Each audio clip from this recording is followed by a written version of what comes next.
Hey everyone, I'm David Chattel. Welcome to the third installment of Total Market Talk. Really excited to be here today as I have a very special guest. I have Luis Miguel Messianu. He is the President and Chief Creative Officer of Alma, the ad agency Multicultural Agency of the Year of 2014 and 2015, servicing such terrific clients as McDonald's, Anheuser-Busch, State Farm, AARP, Clorox, and others. And we're going to be having a terrific discussion about all things total market and otherwise going on in our industry. And it's with great pleasure and pride that I will turn it over to Luis Miguel to say a few words about himself and introduce himself before we get the conversation started. So, Luis Miguel. Delighted to join your conversation. Delighted to follow on David Morse, who I admire, and I subscribe to a lot of things that he says. I joke, I say I'm your typical Romanian Hispanic. Both my parents were Romanian. I was born and raised in Mexico, and I started my career in advertising in the 80s in Mexico, and I came to work for the Hispanic market in the late 80s, working for Mendoza Dillon, which at the time was one of the largest Hispanic agencies. And I worked for GSD&M after that, went to work for Lintas on a regional role, and eventually Lintas bought into what used to be the agency, and the rest is history. I've been in business since '94, and it's been an incredible journey, a lot of learnings. There's no 2 days that are alike, and to this date, after many years, I still look at advertising as a hobby, and that's what propels me every morning. I'm delighted to lead Alma, and delighted to join you today. All right, so what I'd like to do is now turn the conversation to, if you will, the topic of the day, the topic that we always are going to cover off on this show, which is total market. I say it in quotation marks. What I'd like to hear is sort of what is your stance, what is your agency's stance on this idea of the so-called total market, and more specifically, how are you talking about it to your clients? How are you approaching it with your clients? Of course, the name of this program is Total Market Talk, and I think there's been a lot of talk about the theme. I have a philosophical perspective and an operational perspective, or creative philosophy for that matter.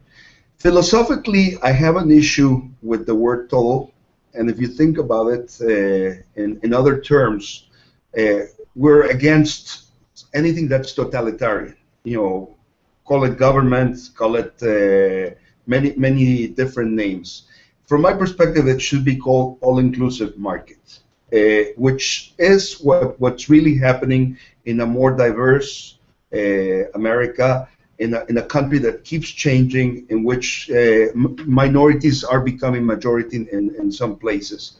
I'm not opposed, and we're not opposed as an agency, to the notion of a diverse or all-inclusive market. We're opposed to the wrong interpretation of total market. The reality is that if you think about it, in the late 80s or 90s, most agencies, most multicultural agencies, had to respond to the question, what's Hispanic about it? And that's how we started. I was shocked when I first started working in this industry, because I didn't know that ideas had ethnicity, and I had to respond to that question. When in Mexico, I was just forced to say, it's a good idea, it's on strategy. I didn't have to make sure that the relevance was so prevalent. What's happening today with the wrong interpretation of total market is that we find ourselves answering what's not Hispanic about it. I think we went full circle. And unfortunately, a lot of the discussion starts in the procurement suite as opposed to the C-suite. And some advertisers are using total market as an excuse to cut budgets, as an excuse to oversimplify things and have one campaign across all segments. And when it's a discussion that's strategic, we subscribe to it, and we are fortunate to work with pretty sophisticated clients that even without the name of total market, they've been approaching the overall marketing with an integrated mindset. So again, not opposed to the notion or the underpinning of total market, hopefully with a different name, but completely opposed to the wrong interpretation. And we've had some instances with clients, and I can talk about the good, the bad, and the ugly.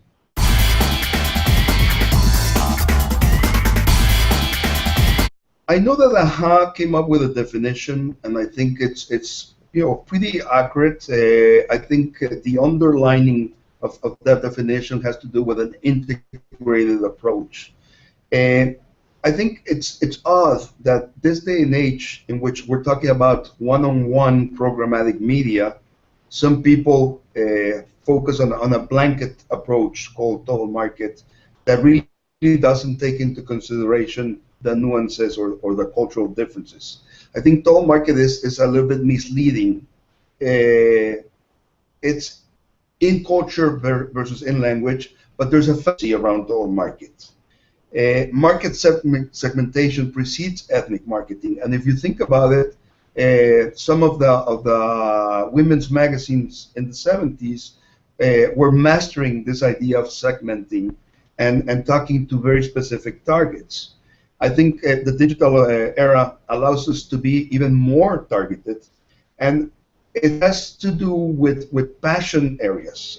I might have more in common with someone that likes soccer or cycling than even someone that was born in Mexico from Romanian parents.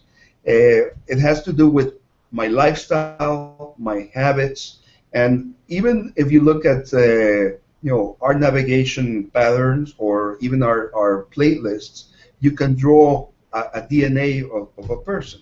So the problem I have with the wrong notion of total market is that it assumes that one insight can appeal to everyone. And my biggest concern is that you end up with very generic insights, like we all breathe.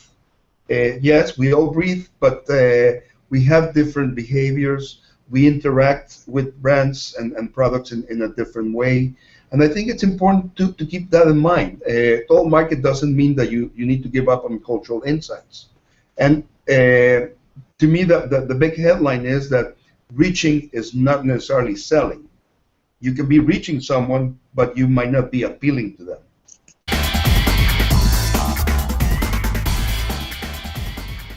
I think our business is not really too keen on rules. Each case is different. Each category promotes different changes. I'm going to behave as a consumer in a different way if I'm talking about emotional categories like food, fashion, even cars, which were supposed to be a rational decision, than if I'm talking about life insurance or car insurance, in which most likely my mindset is going to be more rational and more American, if you will. So I think it's hard to define it. I think it's a great attempt from the association that brings us together to have some kind of alignment, precisely because there's been a lot of talk. I guess it's good news for you because you can have a program that looks for different points of view. But it's hard. It's hard because I think the problem that we run into is that agencies, advertisers, media have their own agenda. And at the end of the day, and I tell this to our clients, it's about their own P&L. It's not so much about my P&L. Take McDonald's, for example. It's in everyone's best interest that McDonald's turns around and starts developing better sales results because it has a cascading effect on all of their partners. If they're doing great, we all eventually do great. So there's enough for everyone, enough for all the agencies. This shouldn't be filtered through the eyes of what's in it for me as an agency. It should be filtered based on what's in it for them.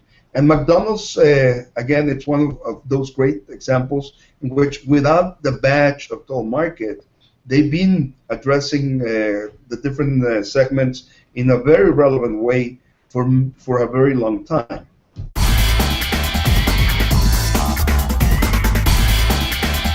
The core of our business is bringing together brands and consumers. It's about humanity and creativity, and I don't think that has changed or will change. The way we reach those consumers might be different. Of course, a few years we didn't have the digital venues and all the new media that we have available today. But again, the essence of what we do is soul mating, as we call it here in the agency, and hence the name Alma, which means soul.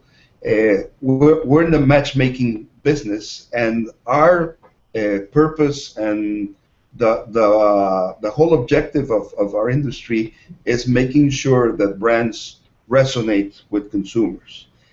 Again, the problem with the wrong interpretation of total market is that specifically for the Hispanic consumer market, and it ends up being a red flagging or gut checking process in which the certainty of having the most compelling approach to address this segment is waived.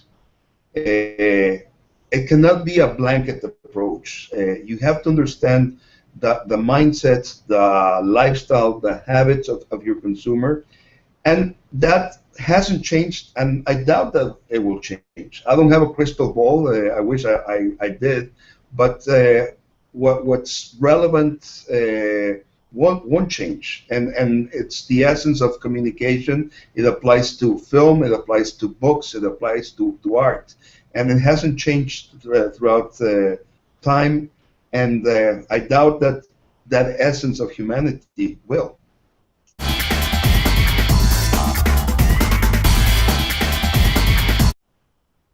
Well, the reality is that you're right. I think it's very hard to isolate total market efforts, and that's the reason why I don't think there are a lot of success case studies out there.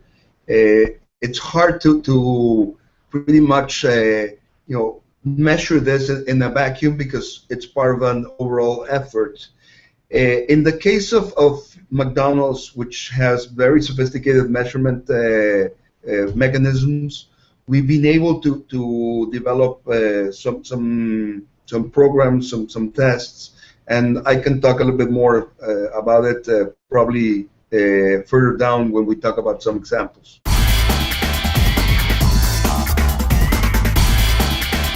Sounds like it's a good time to look at some of the work you've done, particularly for McDonald's, that are really a gold standard in this idea of cross-cultural or all-inclusive marketing, if you will. I won't even use the term total market anymore. Why don't you set up the two spots we're about to see, and then I'll show them and we'll talk about them. Great. The first spot is called Burst, and it was the introduction of the mango pineapple smoothie under the McCafe umbrella.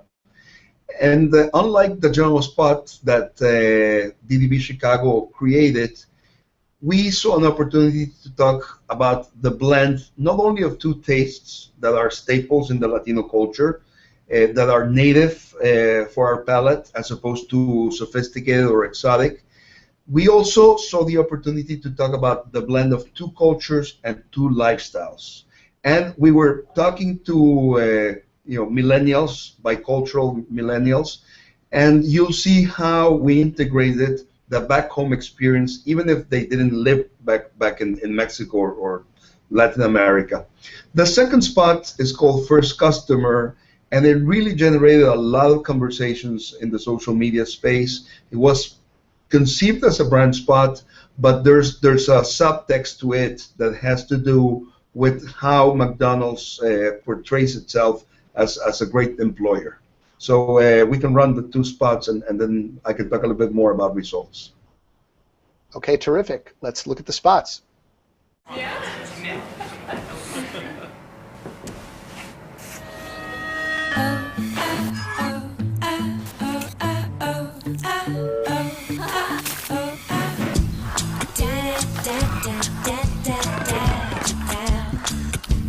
The new mango pineapple pineapple real fruit smoothie from Mac Cafe.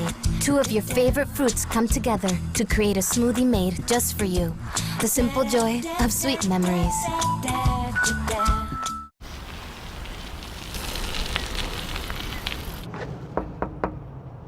Hey, good morning, man. How you doing? Good, how are you? Good, good. I'm David. Gabriel.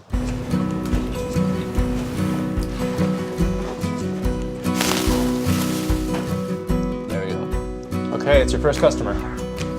Welcome to McDonald's. May I take your order? ¿Y Gabriel there? It's for you. ¿Gabriel? ¿Gabriel, eres tú? Welcome to McDonald's. Hijo, it's us! Tell him who us is. He knows who us is. No, he doesn't. We could be anybody. Who else is gonna drive up and say, I'm so sorry. Mijo, it's us! It's us, mijo! Yeah, I still think it's fake. Hey, what can I get you guys to eat? Gabriel, can you make me a Big Mac? Oh, and papitas. Don't forget the papitas. Anything else? No, that's it. Okay, I'll see you at the next window. Ahora sí.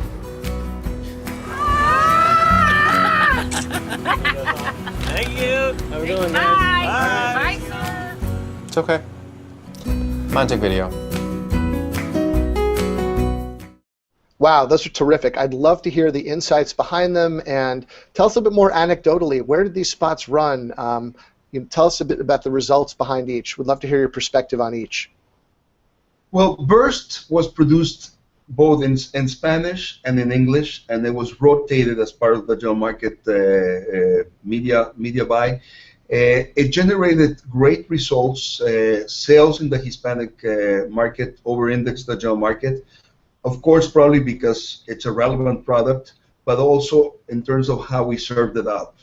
It also sparked a lot of conversations in the social media space, and biculturals really related to this campaign. We were very proud, and McDonald's still uses this spot as one of the examples of a very good product launch, but also a very relevant approach to a changing demographic. In the case of First Customer, not only it talks about the emotional connection between the brand and the customers, the underpinning message of this campaign has to do with the pride of working at McDonald's. The reality is that McDonald's has been the springboard for a lot of famous people. In fact, we even looked at humble beginnings for people like Jay Leno, Jeff Bezos, Carl Lewis, Wendy Clark, who's now the president of Coca-Cola. They all started their careers at McDonald's, and we went back to basics. Parents are incredibly proud of son's first day in the job, and that is a good example of what we call an upstream insight. It's relevant with our Hispanic market, of course, but it goes upstream, and it's a universal notion that can really work very well in a general market context. This spot was launched for the first time during the Oscars last year, and again, it really generated a lot of talk in the social media space. So, mostly positive. There were, obviously some people talked about McDonald's as an employer, but it generated, and it was a spot that to this date McDonald's used as the gold standard of what a brand spot should be.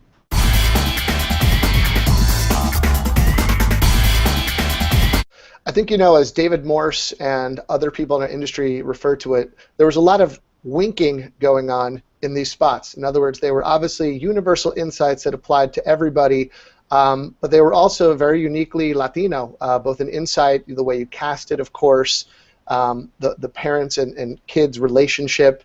Anything you want to speak to regarding the infamous wink? Well, I love that notion, and I love the conversation you had with David. The wink translated as a strong cultural insight that makes a durable connection. No? And I quote him, he says, an ad with a wink is a more powerful connection. But what it does is it tells our market, our consumers, even in a general market context, I'm talking to you, I get you, I understand how you live, and I think people can relate to it. And going back to what I said at the beginning, we're in the business of soulmating, and a wink. It's a good way to tell the consumer, hey, you and I understand each other. I'm talking to you. I get the way you like things, and I think that's the intention of the work that we do with most of our clients. McDonald's, without a doubt, because we've been doing English and Spanish since the very beginning, since our first spots in '94. It used to be a little bit of a retrofit, but today is something that it's planned, it's designed, and very well thought out.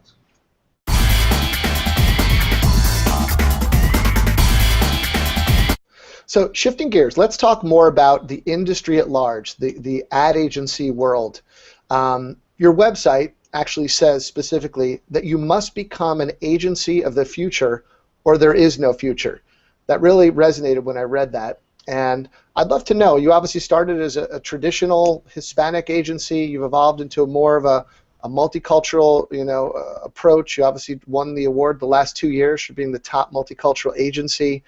What does your agency look like, as you flash forward to the future, as you're talking about, and how are you adapting your agency to sort of meet what's going on in the market and the population changes and how our industry is evolving?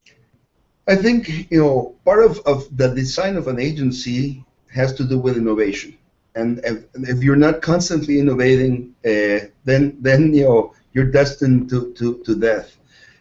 Part of our culture has to do with being pioneering. If I'm not mistaken, we were the first Hispanic agency that had a website many moons ago. Funny enough, on our website, we had what I called back then Site B, which was a personal profile of each one of our family members, family quote unquote.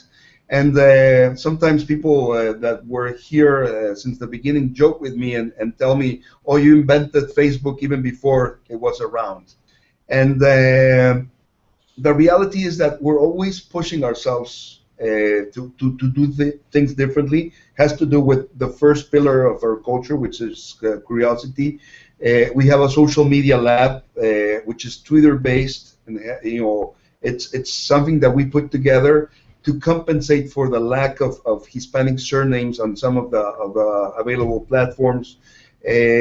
We were the first Hispanic agency that absorbed a general market shop when we took over DDB Miami a few years ago, what used to be Cooper DDB.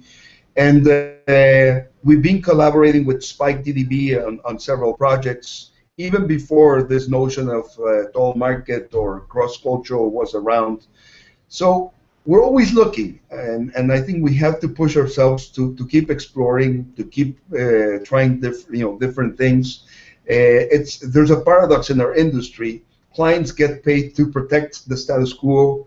We get paid to try new things, and it can take us out of our comfort level. It can really make people nervous, but that at the end of the day, that's what we're here for.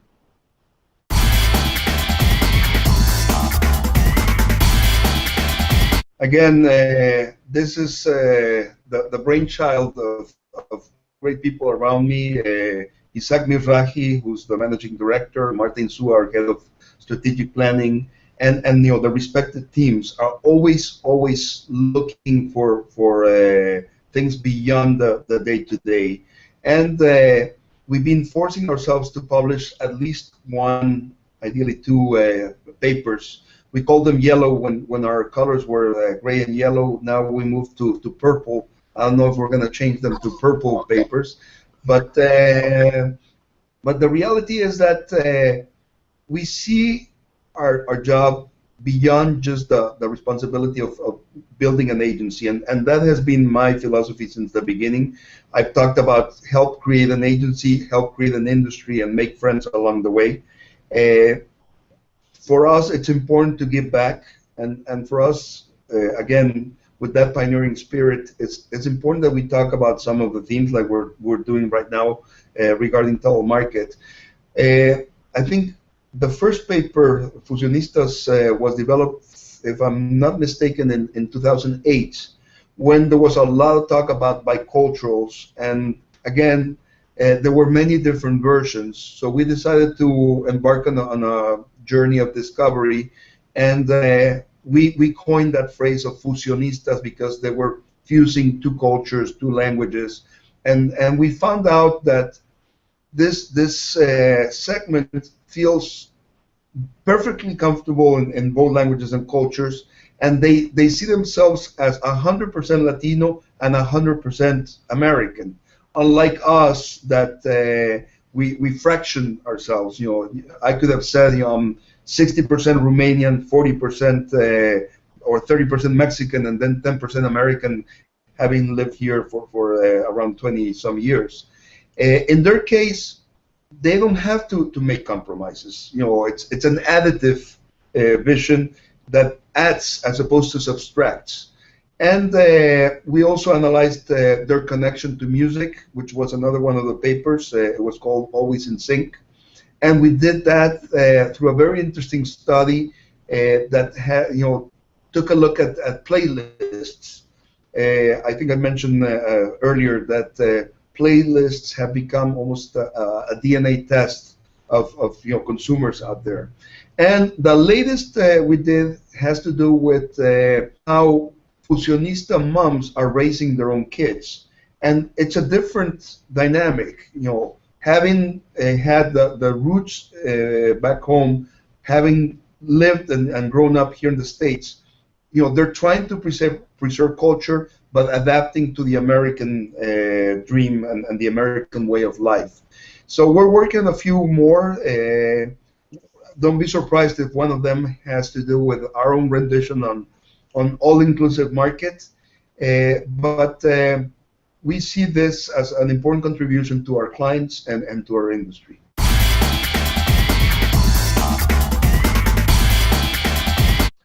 Okay, so I know in your work at Alma, you work with lots of different clients, and one of them is AARP. And I know you have a particular spot that you guys created that really spanned all cultures, and is one that's a little bit more subtly Latino. I'd love to hear you set that up, and then we'll take a look at the spot and talk about it more deeply.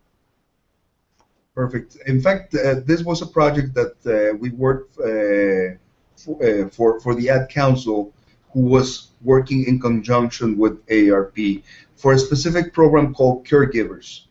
And when you see the spot, you might not realize that it's a multicultural or Hispanic-specific spot, because part of the challenge was to make it relevant across all segments. But there's a very subtle nuance that has to do with the fact that for Latinos, our elderly, I have a hard time with that word. We don't put them in a nursing home. We bring them back home, and Latinos really see the circle of life almost as a natural part of our upbringing. They took care of us, now it's our turn. And that was a little bit of the insight. What we intended was to open the eyes of Latinos watching any kind of media and let them know that there's help out there. It's part of the way we interact with our parents, but AARP offers a whole set of elements to make that journey easier for the consumer. Okay, terrific. Let's take a look at the spot called Spoon.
Wow, that was really powerful stuff.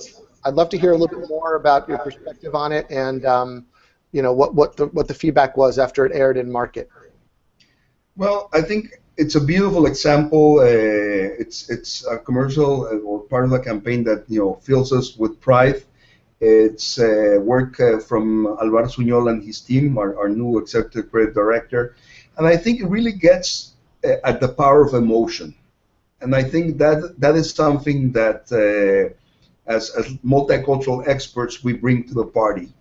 I think the way we handle intangibles, the way we convey emotion, is very powerful, and this spot does that. Every time I see it, I get teary, and I've seen it several times, and it really elicits that reaction. And again, as we said at the beginning, the insight is subtle, but it really resonates with our target.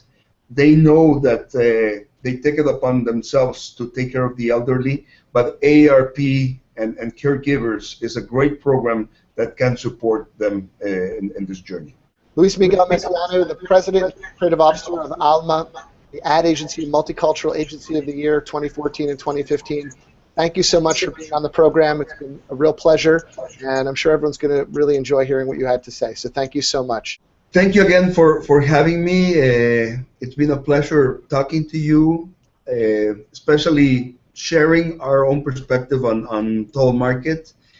I'm sure there's going to be further conversations on the subject. We would love to be part of them. It's, again, our responsibility to give back to the industry. And, we look forward to listening to the next ones. So thank you, and hope to see you very soon.